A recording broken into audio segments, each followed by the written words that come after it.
광주 군공항 이전 사업이 전남 지역 주민 반발로 무산된 가운데 오는 25일 한평에서 국방부 주관 주민설명회가 열립니다. 목포시의회 행정사무감사가 전반적으로 부실하게 진행됐다는 평가가 나왔습니다. 시급한 현안 사업에 대해서도 집행부의 결정에 끌려가는 모습을 보였습니다.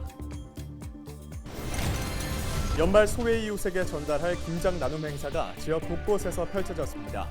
여수에선 김장김치 2천여 킬로그램이 300가구에 전해졌습니다.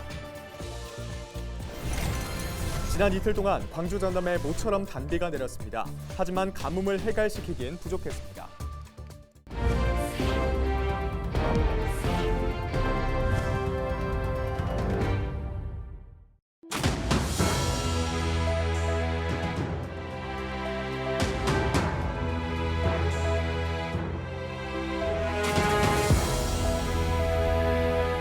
여러분 안녕하십니까? 헬로티비 전남 뉴스입니다.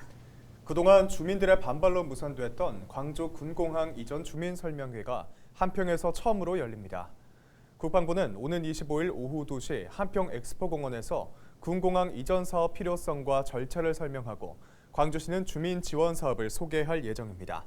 광주 군공항 이전 사업비는 5조 7,480억 원으로 이 가운데 이전 지역 지원 사업비는 4,508억 원으로 추산됩니다. 국방부와 광주시는 그동안 전남 지자체와 주민을 대상으로 설명회를 계획했지만 거센 반발로 한 차례도 열지 못했습니다. 전남 지자체 가운데 첫 주민 설명회가 한평에서 열리면서 후보지로 거론됐던 무안과 해남, 고흥이 어떤 반응을 보일지 관심이 모아지고 있습니다. 22일부터 이틀 동안 광주와 전남에 비가 내렸지만 가뭄을 해소하는 데는 크게 부족했습니다. 광주 기상청에 따르면 이틀 동안 내린 비는 진도 상조도 10.5mm, 완도 청산도 10.4mm, 신안 홍도 9.5mm 등입니다. 같은 기간 광주와 전남 내륙에 내린 비는 5mm 안팎으로 강진과 나주 화순이 5.5mm를 기록했습니다. 광주시 상수도본부는 제한급수를 피하려면 앞으로 석 달 동안 최소 300mm 이상의 비가 내려야 한다고 밝혔습니다. 기상청은 오는 28일부터 이틀 동안 비 소식이 있을 것으로 전망했습니다. 민선 8기 목포 시정을 평가하기 위한 첫 행정사무감사가 모두 마무리됐습니다. 새로운 모습을 기대했지만 이번에도 볼썽사나운 모습들은 여전했습니다. 투명한 의회로 거듭나겠다는 다짐과 달리 깜깜이 강사 방식은 되풀이됐고 시급한 지역 현안도 집행부의 결정에 끌려가는 모습을 보였습니다. 보도에 고정민 기자입니다. 목포시의회 행정사무감사 현장입니다. 1대1 면접으로 감사가 진행되면서 어떤 대화가 오가는지 알 수 없습니다. 당연히 면접 방식으로 진행된 감사는 기록도 남지 않았습니다. 서류를 먼저 보고 이제 부정한 부분을 인식해서 많이 질문하시고 여기에서 서류식을 좀 했고 일면에 현실만 하시죠. 서류식은 못하고 할 수가 없죠. 감사 내용도 맥 빠진 게 태반입니다. 목포시의회가 요구한 자료 400여 건은 대부분 미리 파악했어야 할 현황 자료. 뒤늦게 감사 과정에서 문제점을 파악하다 보니 날카로운 지적은 찾아보기 어려웠습니다. 사정이 이렇다 보니 이미 조치가 끝난 사안에 대해 뒷북을 치는 경우도 있었습니다.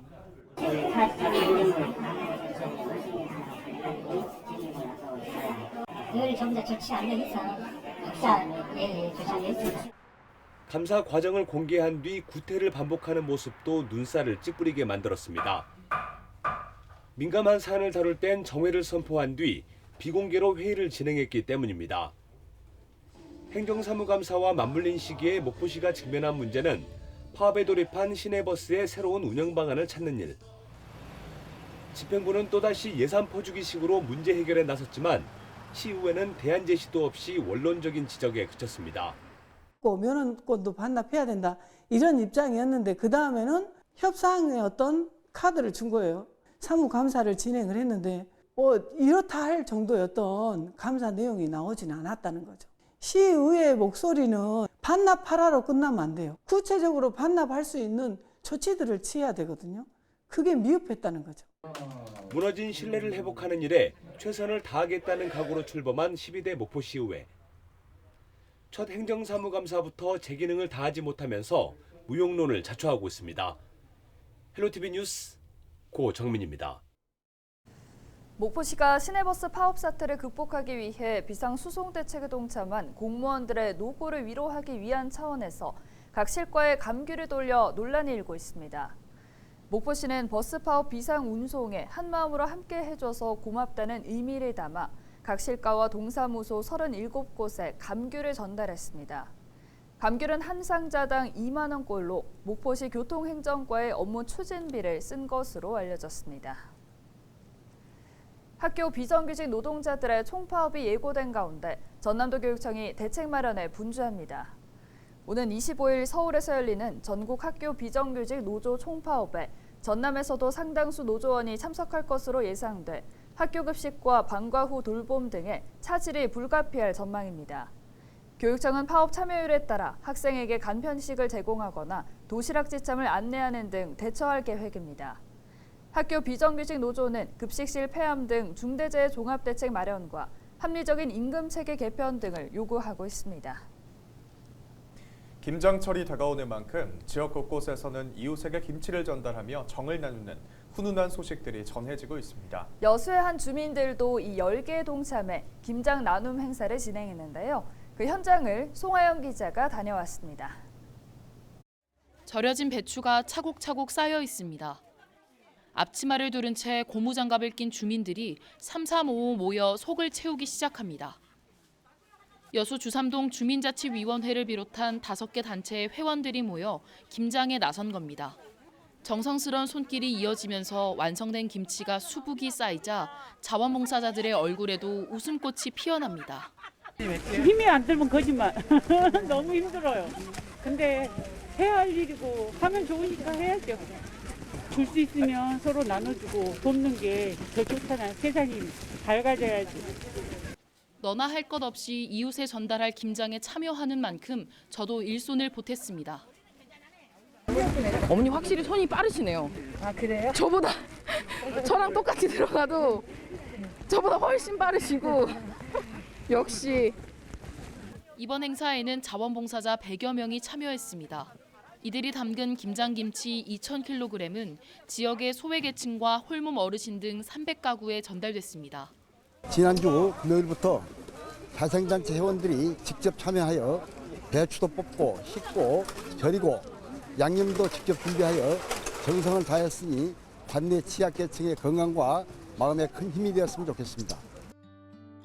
연일 치솟는 밥상 물가에 식재료 부담이 늘어난 만큼 어려운 이웃에 대한 관심이 절실한 요즘.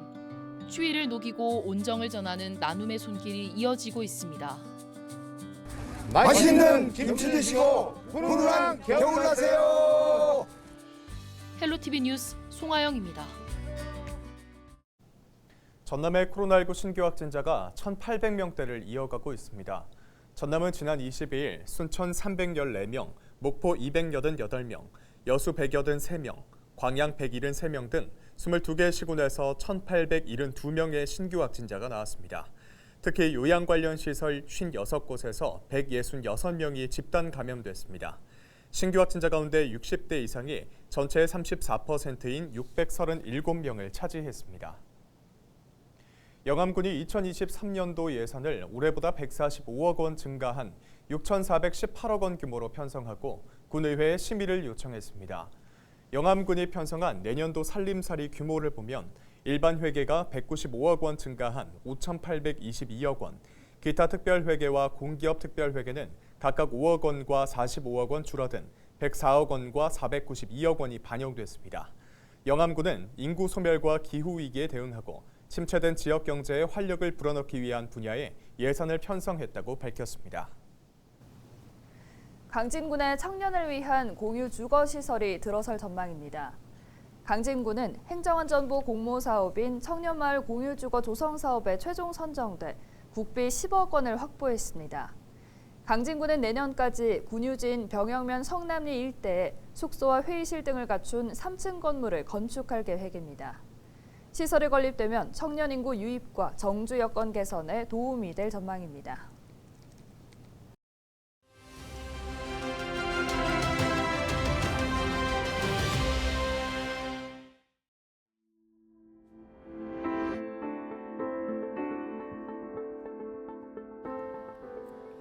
남자는 다리를 편 정자세로, 그리고 여자는 무릎을 대고, 경찰 공무원 채용 시험에 관한 규칙에 나와 있는 팔굽혀펴기 측정 방법입니다. 성별의 차이를 감안해 체력 측정 방식에도 차이를 둔 건데 공정하지 않다는 얘기들이 많았고, 또 일부 사건에서는 여성 경찰관의 현장 대응 능력에 대한 불신 논란으로 이어지기도 했죠. 내년 하반기부터는 이 방식이 바뀝니다. 경찰관 채용 시험 여성 응시생도 무릎을 댄 자세가 아닌 정자세로 팔굽혀펴기를 해야 하죠. 국가경찰위원회는 최근 경찰 공무원 채용 시험에 관한 규칙 개정안을 의결했는데요. 이 개정 규칙은 남성, 여성을 구분하지 않고 정자세로 팔굽혀펴기를 하도록 했습니다. 또 경찰관 체력 검정 역시 같은 방식으로 진행되는데요. 대신 성별에 따른 근력 차이를 감안해 여성의 점수 기준은 남성의 50% 수준으로 조정된다고 합니다. 일부 전문가들은 경찰 체력 검정을 현장 중심형으로 바꿔야 한다고도 주장하기도 하는데요. 경찰에 대한 신뢰를 높이기 위한 고민은 계속될 것 같습니다. 데일리 브리핑이었습니다.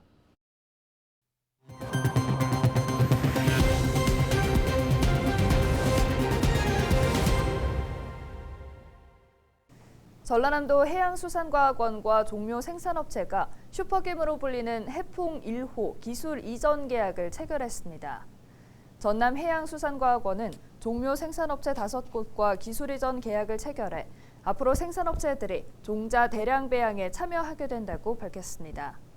이번 기술 이전 계약으로 연구기관에서는 신품종 개발에 매진하고 민간 종자 생산업체에서는 개발된 신품종의 대량 배양과 판매를 담당하는 분업화가 가능해졌습니다. 가뭄과 냉해 등 자연재해에 따른 피해를 보상받을 수 있는 재해보험의 접수가 시작됐습니다. 11월 중 보험에 가입할 수 있는 품목은 복숭아와 포도, 매실과 유자 등 8개 품목입니다. 전남도는 지난해까지 재해보험료의 80%를 지원했지만 올해는 90%로 확대해 농가는 10%만 납부하면 됩니다. 전남에서는 지난해 3,400여 농가가 8개 품목에 대해 보상금 125억 원을 받았습니다. 보험 관련 자세한 안내는 지역 농협에서 받을 수 있습니다. 영암 소방서가 각 읍면별로 의용소방대 사무실 직원과 이장단을 대상으로 심폐소생술 교육을 시작했습니다. 영암 소방서는 심정지 환자가 발생했을 때 생존율을 높일 수 있는 심폐소생술 방법과 함께 자동 심장 충격기 사용법을 안내했습니다. 심정지 환자가 발생했을 때 4분 이내에 심폐소생술을 시행하면 생존율이 최대 4배, 자동 심장 충격기는 8배에 이르는 것으로 알려졌습니다. 전남도와 여수시가 이달 24일부터 다음 달 28일까지 돌산 신기 여천 항로를 이용하는 일반인을 대상으로 여객 운임료 절반을 지원합니다. 여객 운임 할인 혜택을 받을 경우 현재 운임의 반값인 3,300원만 부담하면 됩니다. 여수시는 코로나19로 인해 섬을 찾는 관광객이 줄어든 만큼 운임료 지원을 통해 관광객 유입이 늘어나도록 이끌 방침이라고 설명했습니다. 신안군에서 30년 넘게 근무하고 퇴직한 전직 공무원의 특별한 사진전이 열립니다. 박상돈 작가는 오는 25일부터 30일까지 목포문화예술회관에서 있다, 만나다, 물들다, 머물다를 주제로 계절별로 시시각각 변화하는 천사대교의 모습을 담은 사진전을 선보입니다. 한국소셜콘텐츠진흥협회에서 주최한 올해 SNS 대상에서 해남군이 페이스북 부문에서 기초지자체 대상을 받았습니다. 해남군은 사회 연결망을 활용해 군정을 알리고 활발하게 소통한 공로를 인정받아 수상자로 선정됐습니다. 해남군의 페이스북 구독자는 3만 6천여 명을 넘어서는 등 전남의 군 단위 지역 가운데 1위를 기록했습니다. 신청사 개청 이래 처음으로 군청광장을 문화공간으로 활용한 고흥 문화예술제가 성황리에 마무리됐습니다. 고흥 문화예술제에서는 활동가들의 공예, 환경과 레저 등 다양한 이야기들이 전시됐고 어린이들을 위한 놀이존과 마술쇼 등 볼거리와 즐길거리가 마련됐습니다. 이날 행사에는 주민 4천여 명이 참여했으며 주민들의 주도적인 참여가 돋보였다는 호평을 받았습니다. 이상으로 뉴스를 마칩니다. 함께해 주신 여러분 고맙습니다.